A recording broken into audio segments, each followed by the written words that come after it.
Good morning, everyone. You're tuned in to that magical moment where the day's first light meets your first cup of coffee. And we're here to make sure that light hits just right. It's Thursday, March 6th, and you're listening to Blue Mountain Morning with your favorite unhinged optimist And your voice of calm reason. Though I have to say, Alex, your energy is particularly infectious today. must be that fourth espresso shot, Mark, but seriously, folks, we've got some fascinating stories brewing for you this morning that'll help you start your day with both clarity and purpose. That's right. We're here to transform that overwhelming flood of news into something that actually makes sense. Like a really good coffee filter for your brain. Let's dive into today's headlines, where we're seeing some major developments both internationally and right here at home. Oh man, it's like a geopolitical pressure cooker out there. Trump just dropped another ultimatum to Hamas, and this time it's... Let me break this down clearly. The former president's latest statement comes just as the U.S. has begun direct negotiations with Hamas, creating an interesting dynamic. We're seeing the administration trying to balance multiple approaches here. Wait, so we're talking to Hamas directly now? That's different. It is. And while these talks are preliminary, they represent a significant shift in U.S. diplomatic strategy in the region. But here's what Americans really need to understand. This could potentially impact everything from regional stability to oil prices. Speaking of things heating up, China's really not pulling any punches lately. Did you see what they said about fighting to the end? Yes, and it's important to put this in context. China's latest statement about fighting to the end, whether in trade or other confrontations, comes amid escalating tensions over tariffs and technology restrictions. Should we be worried? Because I'm already kind of worried.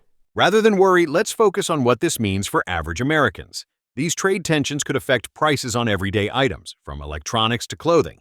But it's also pushing many U.S. companies to diversify their supply chains. So basically, our morning coffee might get more expensive, is what you're saying? Well, not immediately, but it underscores how these global tensions directly connect to our daily lives here at home. You know what's fascinating? We're seeing a dramatic shift in how Americans view family planning. Latest data shows birth rates hitting historic lows, especially among Millennials and Gen Z. Hold up. Are we talking like a small dip or more of a population cliff situation here? It's significant. We're seeing the lowest birth rates since we started keeping records. But here's what's really interesting. It's not just about economics, though that's certainly a major factor. Oh man, don't even get me started on the economics. Have you seen rent prices lately? I can barely afford to feed my houseplants. That's actually a perfect example of what many young Americans are facing. The average cost of raising a child to age 18 is now over $300,000, and that's before we even talk about college. Wait, 300,000? That's like a house in some places. Exactly. But beyond the financial aspects, there's been a fundamental shift in how younger generations view fulfillment and legacy. Many are questioning whether having children is essential to a meaningful life. I've noticed that, like, my friends are more focused on their careers, travel, personal growth. Oh, and their pets. So many pets. And this represents a major cultural shift. Previous generations often saw having children as a given, an expected life milestone. Now it's increasingly viewed as just one of many possible life choices. But isn't this kind of, bad for society? Like, who's going to pay for Social Security and stuff? That's a crucial question. We're looking at potential challenges with our social support systems, which were designed assuming continuous population growth. But we're also seeing opportunities, like reduced environmental impact and more resources devoted to each child. I guess it's not all doom and gloom then? No, it's more about adaptation. Some companies are already adjusting, offering better parental benefits, flexible work arrangements, and some countries facing similar trends have successfully adapted their social systems. Oh, like those Nordic countries with their amazing childcare and stuff? Exactly. And this might be pushing us toward necessary social reforms here in America. The question isn't just about individual choices anymore.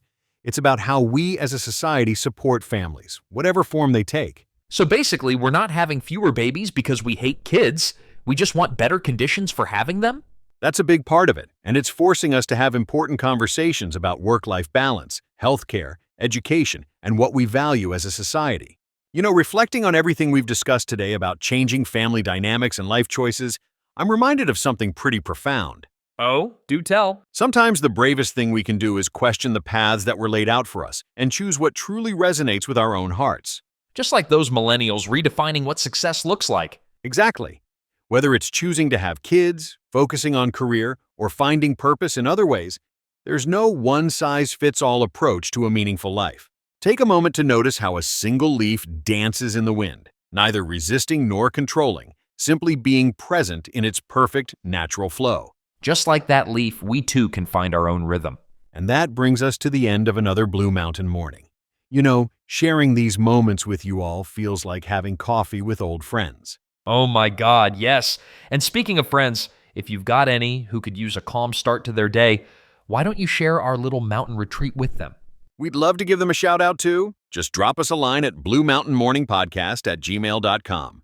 And hey, we'll be right back here tomorrow morning, same peaceful corner of your podcast world. Until then, stay grounded and keep climbing.